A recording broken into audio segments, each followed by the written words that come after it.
Thomas the Tank Engine was grumbling to the other engines. I spend my time pulling coaches about, ready for you to take out on journeys.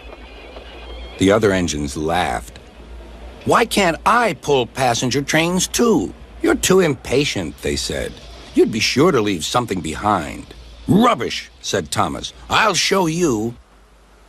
One night, he and Henry were alone.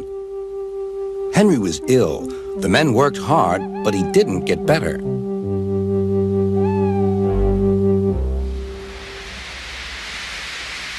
He felt just as bad next morning.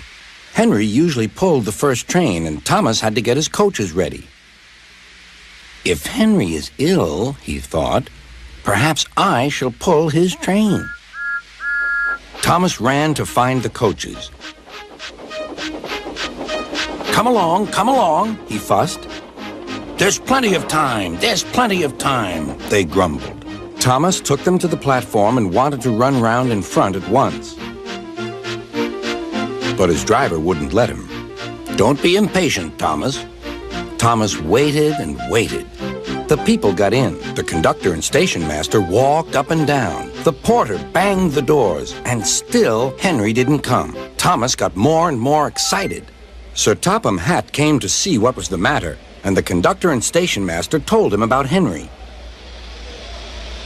Find another engine, he ordered. There's only Thomas, they said. You'll have to do it then, Thomas. Be quick now. So Thomas ran round to the front and back down on the coaches, ready to start. Let's not be impatient, said his driver. We'll wait till everything is ready. But Thomas was too excited to listen. What happened then, no one knows. Perhaps they forgot to couple Thomas to the train, or perhaps the driver pulled the lever by mistake. Anyhow, Thomas started without his coaches. As he passed the first signal tower, men waved and shouted, but he didn't stop. They're waving because I'm such a splendid engine, he thought importantly. Henry says it's hard to pull trains, but I think it's easy. Hurry, hurry, hurry, he puffed, pretending to be like Gordon. People have never seen me pulling a train before. It's nice of them to wave. And he whistled. Beep, beep. Thank you.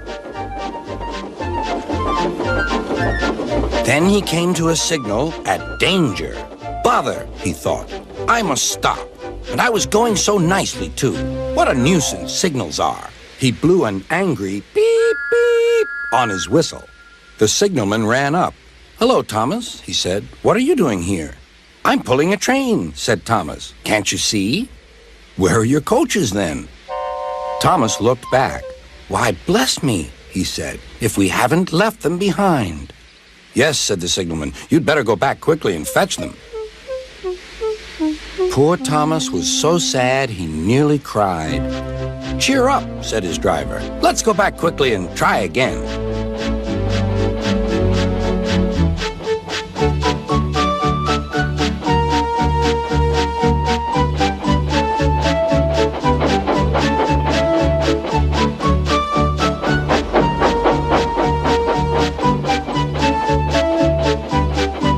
At the station, all the passengers were talking at once. They were telling Sir Topham Hatt what a bad railway it was. But when Thomas came back, they saw how sad he was and couldn't be cross. He was coupled to the train, and this time he really pulled it.